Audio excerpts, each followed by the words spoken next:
Assalamualaikum warahmatullahi wabarakatuh. Apa kabar anak-anak? Semoga kalian dalam keadaan sehat walafiat. Bertemu lagi dengan pembelajaran jarak jauh bahasa Indonesia. Kali ini Ibu akan mereview materi minggu lalu, yaitu materi cerita fantasi. Mungkin kalian sudah tidak aneh dengan apa sih cerita, bagaimana bentuk sebuah cerita. Mungkin yang paling aneh pada diri kalian yaitu fantasi. Apa sih fantasi? Artinya apa? Cerita fantasi yaitu bisa kita ambil dari kata fantasinya itu sendiri.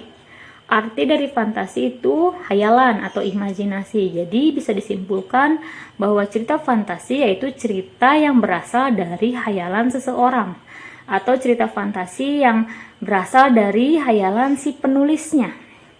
Kalian bisa atau tidak membuat cerita fantasi? Bisa. Bagaimana caranya, Bu? Kalian berhayal saja. Misalnya, hayalan kalian ingin membuat rumah yang bisa terbang.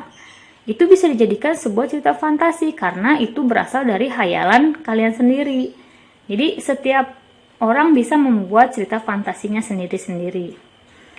Strukturnya, di sini struktur ada 4, ada orientasi, konflik, resolusi, dan koda. Orientasi itu sendiri artinya pengenalan. Pengenalan di sini bisa berupa pengenalan tokohnya atau tempatnya atau latarnya. Yang kedua, konflik, itu permasalahan, apa yang terjadi pada cerita tersebut. Yang ketiga, resolusi, itu penyelesaian atau endingnya. Endingnya apakah bahagia, apakah sedih, apakah ngegantung nih. Dan yang terakhir ada koda. Koda di sini boleh ada, boleh tidak, karena dia fungsinya fungsional. Jadi kalau ada pun ya bagus, utuh ceritanya, kalaupun tidak berarti tidak apa-apa, tidak dipermasalahkan. Jadi yang paling penting itu di dalam sebuah cerita fantasi strukturnya wajib ada 3. Ada orientasi, konflik, dan resolusi. Selanjutnya ada jenisnya. Di sini jenis ada 2. Ada cerita fantasi total dan cerita fantasi irisan. Kalau cerita fantasi total ini seluruh cerita tidak ada benda atau tempat atau seseorang atau nama orang yang ada pada dunia nyata. Jadi semuanya hayalan si penulisnya. Kalau cerita fantasi irisan itu sebagian diambil dari cerita nyata atau kehidupan nyata dan sebagian diambil dari hayalannya itu sendiri. Nah, Ibu akan menunjukkan contoh cerita fantasi. Nanti kalian simak dengan seksama, dengan teliti, apa ceritanya, bagaimana. Ya, selamat menyaksikan.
Ya, setelah kalian menyaksikan video singkat cerita fantasi tersebut, kalian nanti ada tugas. Tugasnya yang pertama, kalian diminta untuk menuliskan kembali atau menceritakan kembali menggunakan bahasa kalian sendiri. Jadi kalian bukan menyalin. Di dalam video tersebut kan tadi ada kalimat-kalimat ceritanya. Jadi kalian bukan menyalin dari kalimat yang ada pada video tersebut, tapi kalian menceritakan kembali menggunakan bahasa kalian sendiri. Bu, boleh nggak ditambahkan dengan kalimat sendiri? Boleh. Jadi kalian diperpanjang ceritanya atau ditambahkan kalimatnya asalkan ceritanya mirip dengan contoh cerita yang tadi Ibu berikan. Ya, jadi kalian buat cerita kembalinya berupa paragraf. Ya, berupa paragraf dan ditulis di kertas folio bergaris ya. Jadi Ibu minta kalian dengan serius untuk mengerjakannya. Jangan menganggap ini hanya pembelajaran jarak jauh ini, justru kalian menyampaikan Ibu minta tolong jangan seperti itu. Ini juga Ibu ambil untuk nilai keterampilan ya. Jadi ada nilai pengetahuan dan nilai keterampilan, dan ini Ibu ambil untuk nilai keterampilan kalian. Ya, Ibu minta kalian dengan serius, dengan betul-betul, dengan sungguh-sungguh.